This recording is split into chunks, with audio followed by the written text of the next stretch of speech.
Next up, we have Chad Martel. Chad is a habitat and fisheries biologist for the Hoopa Valley Tribal Fisheries Department.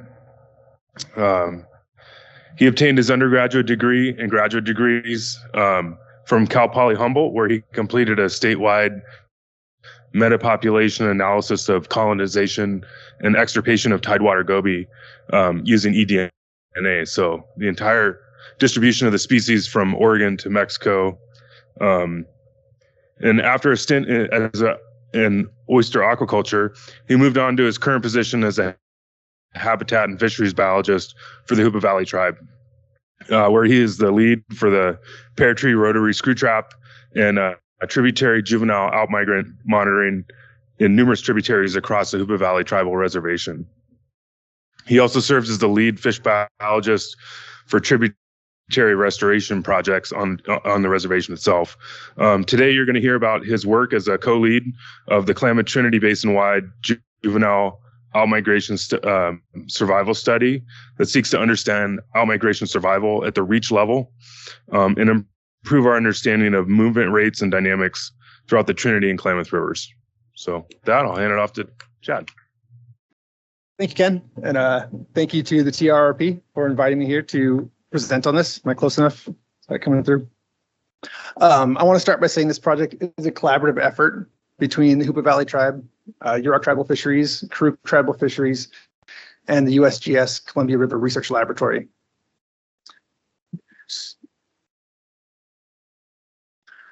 I wanted to prepare for this presentation by looking for some literature on juvenile survival of Chinook in the Trinity Basin. And to my surprise, or maybe not to any surprise out there wasn't much out there. The closest I could find was this Beeman et al. In 2009 that worked on juvenile coho using radio tags. You can see a little bit of their results there. As we know, tracking juvenile fish across the system as large as the Trinity can be difficult. For this project, we used juvenile salmonid acoustic tags, or JSATs. JSAT tags are allow the tracking of individual fish as they outmigrate through the system. The tags are surgically implanted into fish over 70 millimeters. Sorry, I want to adjust this real fast. Are surgically implanted into fish over 70 millimeters, and they emit a signal every 5 seconds. Embedded in that signal is a unique code that allows us to track that individual fish. The signal and code are picked up by receivers that have been strategically placed downstream from the release point to the Klamath River estuary. These receivers are also called gates because fish must pass through them in order to continue their journey downstream. Due to the noisy underwater environment, these receivers record a large amount of information, and most of it is just noise. So the data needs to be filtered and distilled down into an encounter history, much like we would expect for a typical mark recapture study. There is one big difference. The columns here, where you would expect a typical mark recapture history, those columns would represent temporal data. So those would be individual detection events. Because our receivers are detecting constantly at fixed points, these are actually temporal in nature, right? And the ones and zeros are just like a typical encounter history.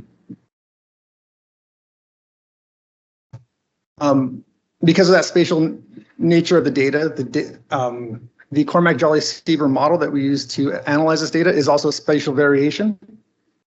The model allows for the informed estimation of survival between gates as smolts move downstream. The informed portion of that being that the estimation of survival takes into account the fact that we know we don't detect every fish as it passes by a gate. There's a number of reasons why we might not detect a fish as it passes by.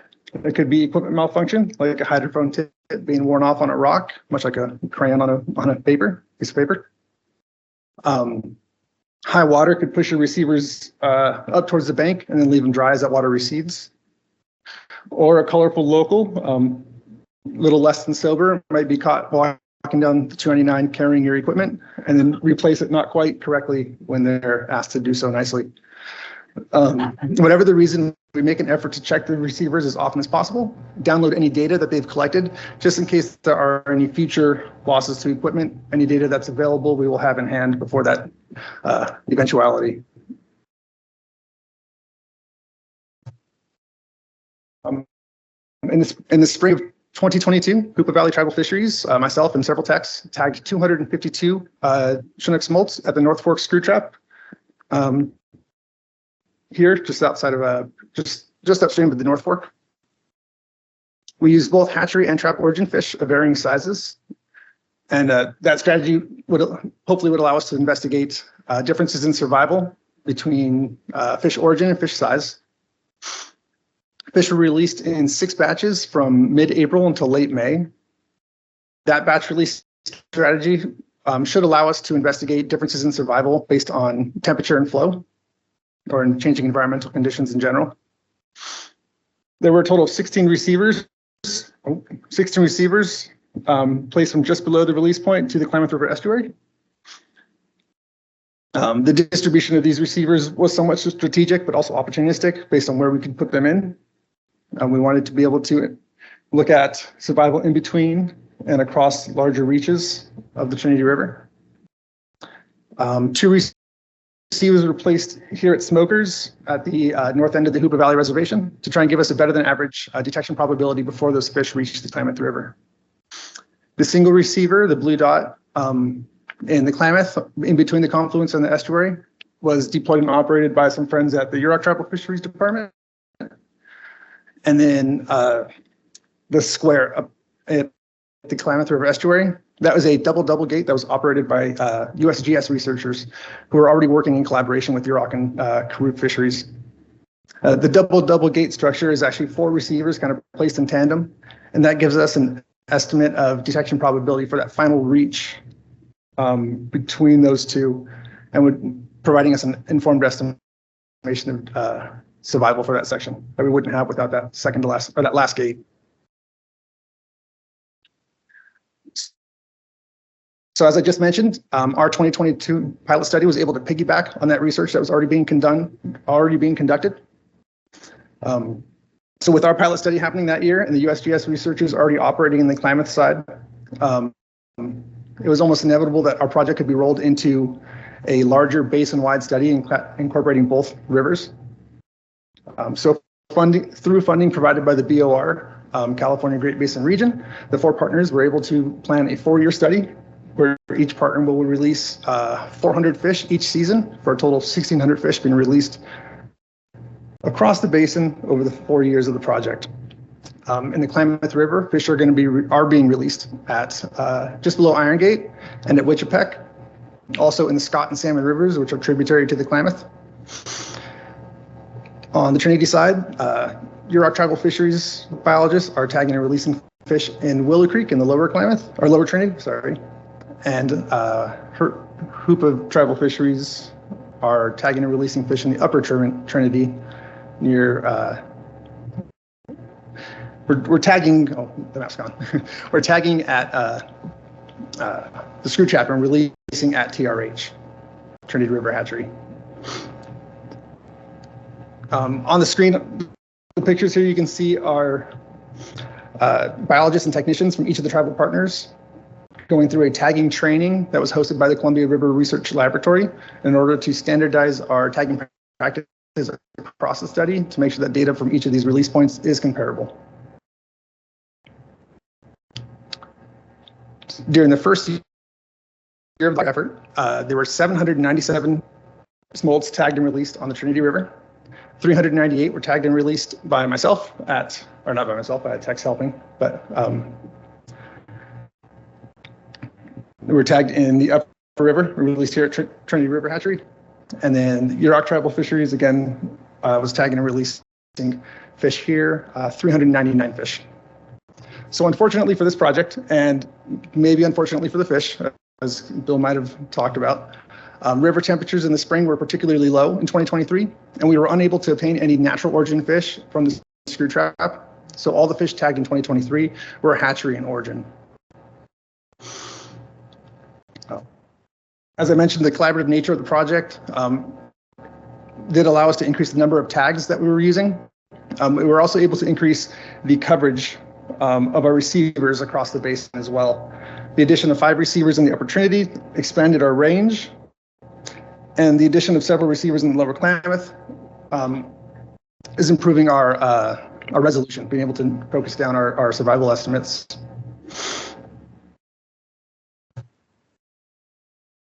Okay, now I'm going to move into a little bit of data exploration. Most of the data I'm going to present here has not been run through a model. This is raw data, so there are no detection probabilities incorporated in any estimates you might see here. A lot of this is directly out of the tagging and detection data that we got straight out of the receivers. So first off, looking at fork length, you can see that in 2022, the fork length was significantly smaller than what we saw in 2023. This is likely due to us using the natural origin fish from the screw trap in that first year. From the screw trap, we would target any fish within that 70 millimeter range to make sure that we had enough fish to tag on any individual tagging event. Whereas in 2023 at the hatchery, we had a large pool of fish that we were selecting from, and most of those were well above that 70 millimeter range. These are the fork lengths for individual batches that were released in 2023. The boxes in white here are from TRH and grays in Willow Creek. These batches were released in time, so batch 1 would have been the earliest batch, and moving through time that way. Batch number 9 would have been the early batch for Willow Creek. You can see a general increase in the fork length as we move through the batches, and that's just indicative of those fish in the hatchery growing until we reach batch 9 here, where we transferred from spring fish to fall fish, and we saw our fork length kind of decrease pretty quick. That's going to be important later, so we'll remember the difference in fork length by batch.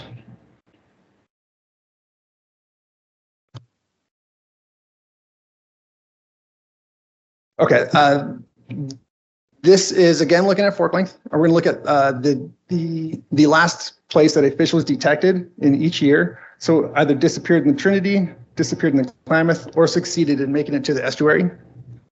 In 2023, we have a little bit better resolution. So upper Trinity, middle Trinity, lower Trinity, and then Klamath, and then succeeded. In 2022, it does not look like there was much of a difference between fish and much of a difference in fish size for each of these fates. But in 2023, we can see that the fish that succeeded might have been slightly larger than the fish that didn't make it to the estuary.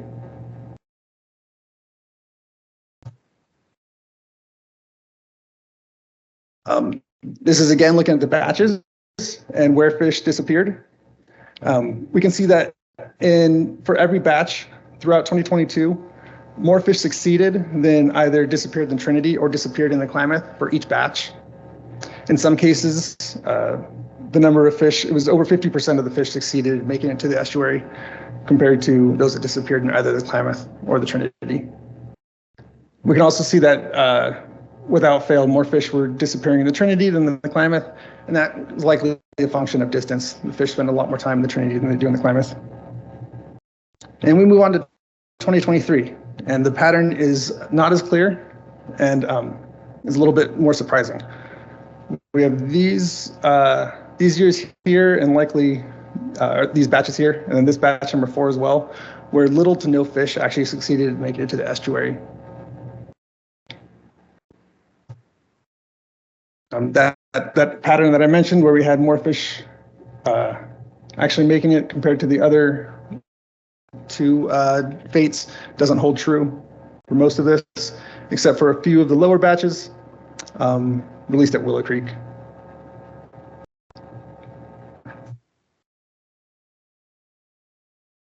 This is that same data, just giving us an idea of the actual numbers.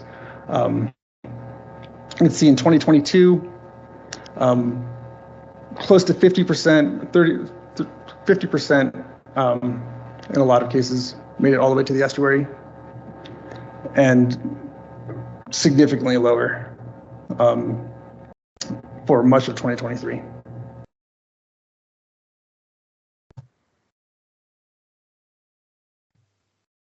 These plots are showing us the duration of time spent migrating for fish that emigrated successfully. So all the data here is only for fish that made it to the estuary. So looking at the distribution of their migration timing. So batch 1 in 2022 spent an average of 46.8, 47 days in the system. There's a pretty clear pattern. of later batches, spending less time in the system. And the y-axis actually changes between these two plots to where this trend would actually continue right on down through here if we lined them up just right. And if we look at the hydrograph, that might make a little bit of sense, especially with what Bill just mentioned. Each of these are gauges going from downstream to upstream, so Lower Klamath, Hoopa, Burnt Ranch, North Fork, and then on the far side, Lewiston is over there also. The dotted lines represent the dates when we released fish, released the individual batches. And you can see that in 2023, we went right to the end of May, and in 2022, sorry, we went right to the end of May. And in 2023, that's right about when we started, right? So we almost covered the, between the 2 years, we covered from mid-April to late July. The red dashed line is the last date that we detected a fish in the system.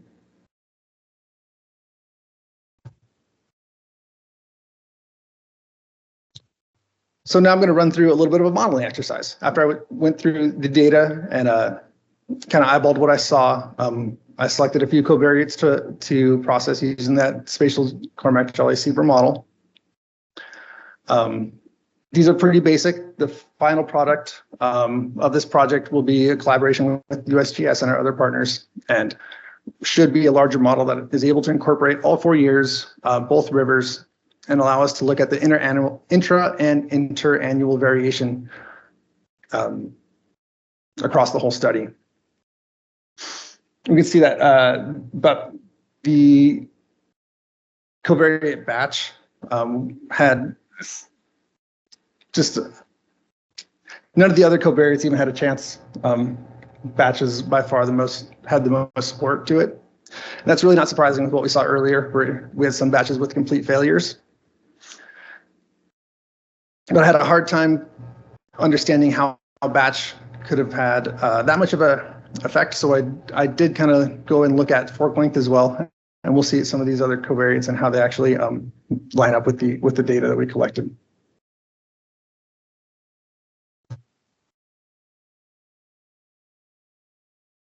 First things first, once we get done with the model, we want to look at our detection probability. Detection probability was generally high in both years, though we can see that there were a few receivers, particularly Dutton Creek here in the upper basin, that had particularly low detection probability. This is abnormally low for this type of study. And anything this low will need to be reassessed to see if it was either an equipment malfunction or if there's something fundamentally wrong with the site, whether it was an obstruction blocking the receiver from actually picking up the signals or whatever it may be. Either way, that gate will be reassessed this year and in the future years. The last 5 gates on the top left over here, smokers at the north end of the Hoopa Valley Reservation, through Klamath into the mouth. All of those gates had multiple receivers, and we can see that the detection probability is pretty much 1. It's 100% for most of those receivers. The addition of that for most of those gates, the addition of that second receiver really improves the detection probability. So if there was something fundamentally wrong with the site at Dutton, an addition of a second receiver may help us improve that detection probability. So once we've accounted for the probability of a fish actually pinging a receiver and us detecting it, we can then take a look at survival. The cumulative survival estimates the number of fish that made it through a particular section or reach. So for the Upper Trinity in 2023, we can say that roughly 50% of the fish that were released made it to the Middle Trinity. It's between 36 and 58%. Again, now cumulative survival for the entire study reached in 2022, as we can see, was 0.61, but it had a fairly wide confidence interval of 0.1 to 0.9. That could be due to our detection probability being a little bit lower, or just not having enough fish in the river. 252 fish. We can see that our confidence interval shrank dramatically in the second year, with the addition of those 500 odd fish.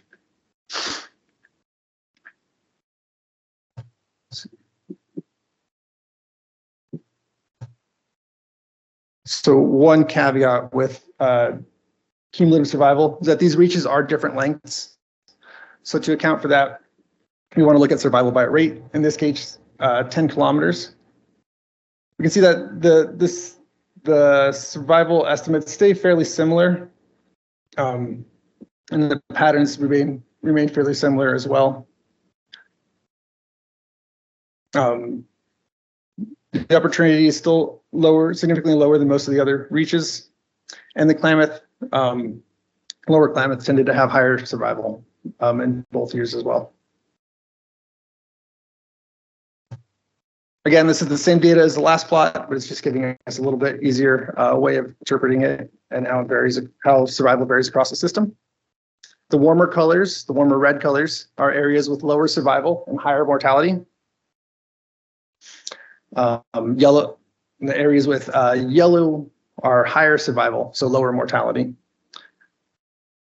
The line in the background is the 2022 data, then the line superimposed on that is the 2023 data, just giving us a way to see how it changed between those 2 years. And keep in mind, the upper Trinity did not have any data collected in 2022.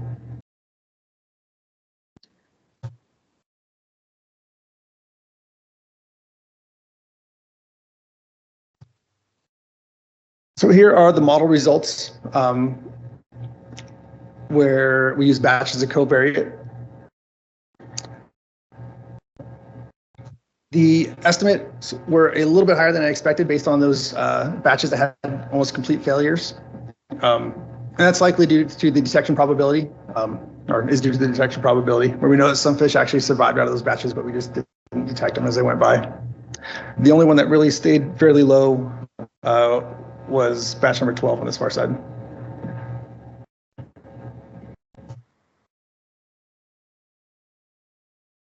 Okay, moving on to some of the other covariates that I looked at, even though they didn't have a lot of support in the model in the AIC chart. Data from the 2022 pilot study did not show a relationship between fork length and survival, but quite the opposite was true in 2023. And this is where I am having trouble trying to rectify that batch length and fork or batch fork length relationship. We can see that smaller fish had significantly lower survival probability than larger fish in 2023. The relationship between temperature was consistent for across both years. We saw a slight increase in survival with increasing temperatures. Although it's important to note that temperatures didn't really exceed around 23 degrees C while our fish were in the river. I'd expect that curve would change shape fairly dramatically if those temperatures did exceed that.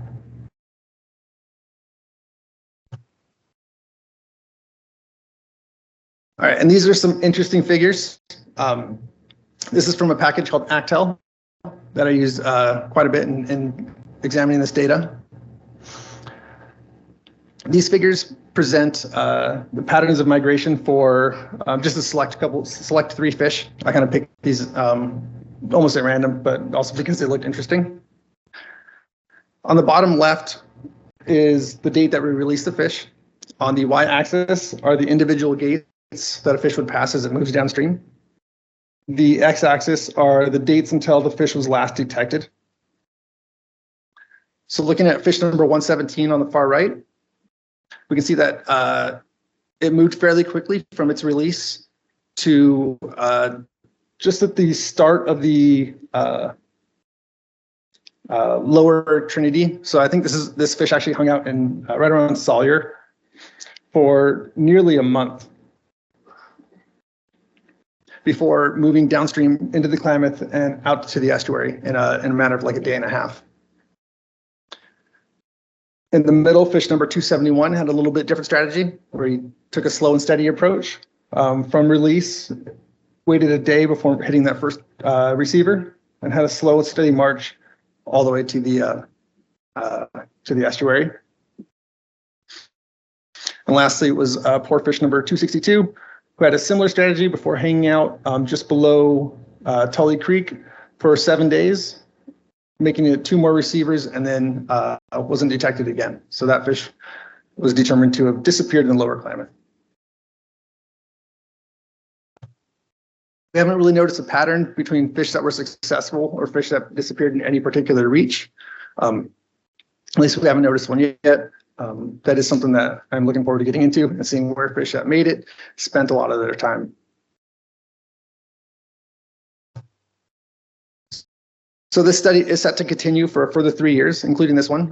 I'm making arrangements every day. Zach's helping me out. Some adjustments we're going to make this year and in future years are really try and use hatchery and natural origin fish. We are already seeing fish near and over 70 millimeters at the screw trap. So with any luck, we should be able to start tagging in the next week or so using natural origin fish.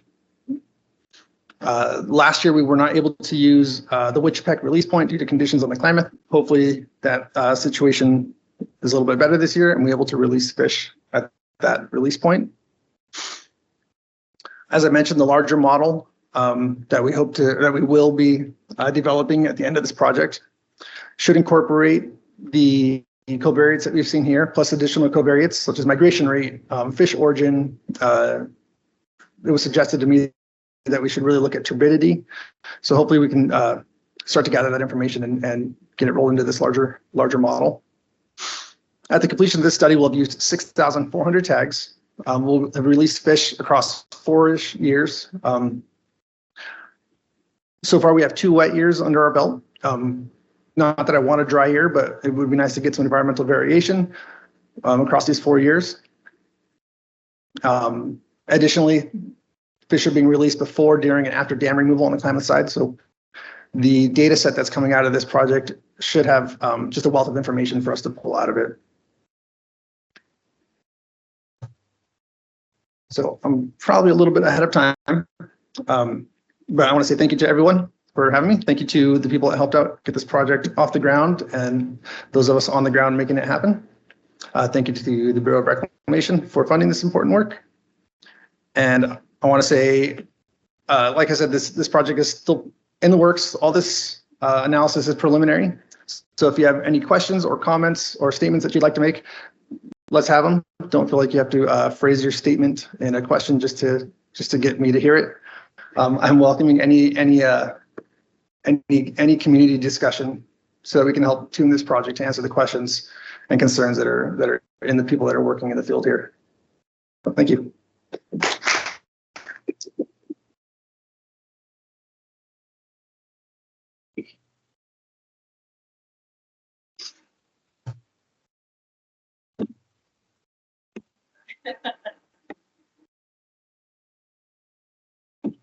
Can I just go for it? All right. Thanks, Chad. So you said, based on your model selection, that batch was the clear winner, and then you looked at relationships, say, with batch and size, and they didn't correlate. So that would be like a perfect example where you could fit them together. Yeah. And have you thought about adding temperature and size in with batch to see if you can just further explain more variation? Yes, I did, and I did run some models, including temperature and flow, to try and get an idea of how those might work. There was some issue in including them in the model. I was working with Russ Perry to try and get that included, and using some suggestions from him. I couldn't get it to work quite right in the actual modeling, because we don't know when a fish is what flow it's actually experiencing when it passes a gate. What we do is, or what I did, and it was suggested by Russ, is to use the discharge from the nearest receiver. Assign the discharge from the nearest receiver when half of a fish's batch had crossed a gate. So let's say for Newbridge, for batch 1, when fish number 25 passes by, I would take the discharge from Lewiston and assign that to all the fish in batch 1 for Newbridge. Because of our multiple release strategy, the fish that were released in Willow Creek didn't experience anything in Newbridge, so it kind of messed with coding it. We tried it with hoping the model wouldn't use that. We tried a super low number, 0.001, and the relationship was positive. And I used a super large number, 999, and the relationship was negative. So obviously the model is still working against me. Okay, I just want to be loud because I figure if I'm loud, then it picks it up. Ah. Thanks. Yep.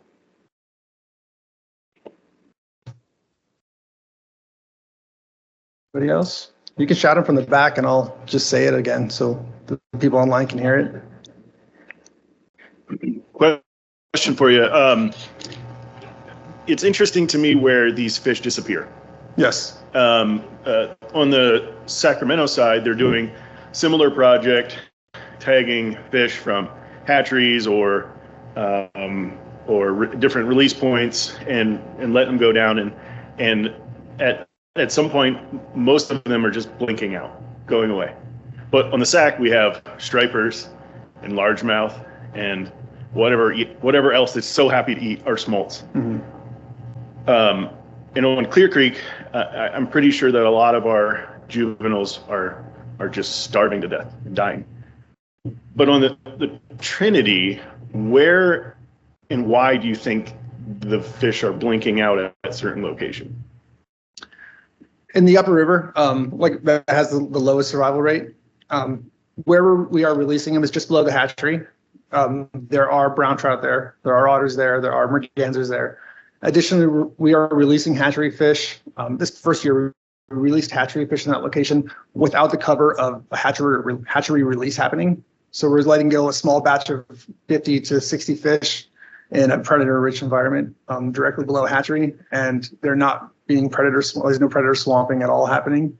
So that could be it for that upper section. We probably need to dive into the individual reaches between the receivers to see if that's actually the case, if we're losing those fish directly below the dam, or what's happening as they get further downstream in that upper section. Yeah, I think that's one of the main goals of this, is to see if there's any particular hotspots that we can address for mortality. Yeah, and the predator thing is interesting to me because we have the avian predators and stuff, but it just seems a lot less than other systems that have non-native, like a lot of non-natives. Yes. And I would just imagine that there would be higher survival than you might have seen. Thank you. Yep. Yes.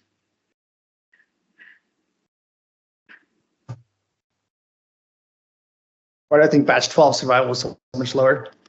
Those fish were tagged and released really late. That was the last batch to go out. What was the date, Zach? Like July or late August? Sorry, not July. Late August. Okay, yeah. So it was 3 weeks past the batch before it. And it was late August, so they experienced some really rough temperatures and conditions.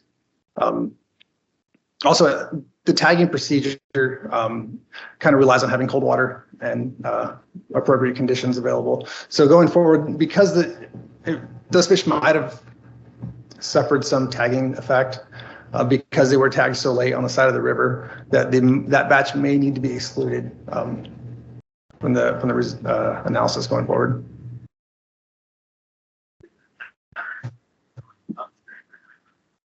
Any fish going upstream or encountering or doing other things. There were a few, although it was not those last plots. As I was kind of going through them randomly, there were a few that did move upstream, but it wasn't anything consistent, and didn't happen in any consistent place. We did have some thoughts that if a fish moved far upstream, it possibly could have been in the belly of a bird or another fish, but we hadn't noticed anything just yet. Yes, James. Youngest fish that we tagged. They were all smolts, young of the year. The smallest fish that we tagged was right at 70 millimeters, 70.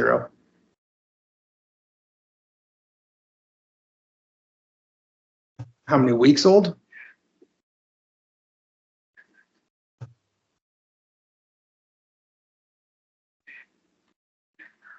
Before we got to them.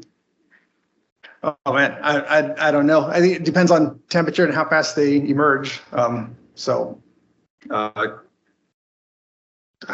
not really sure. They're all young of the year. We didn't tag anything that could be considered a 1-year-old. So, matter of weeks, months, right?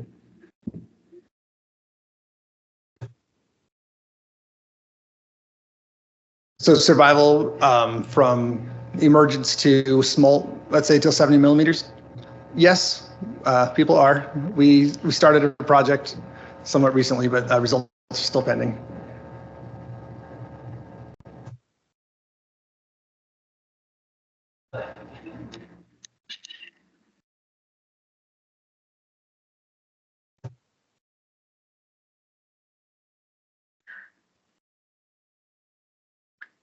Did we do any mobile tracking? We did not. We have a capability. We have a mobile receiver that we can use. We didn't get to use it the past 2 years, but it's definitely something that we had planned on doing. So hopefully this year we can get out there. I can say that one of our I didn't include it here. Let me see if it's on my extra slides.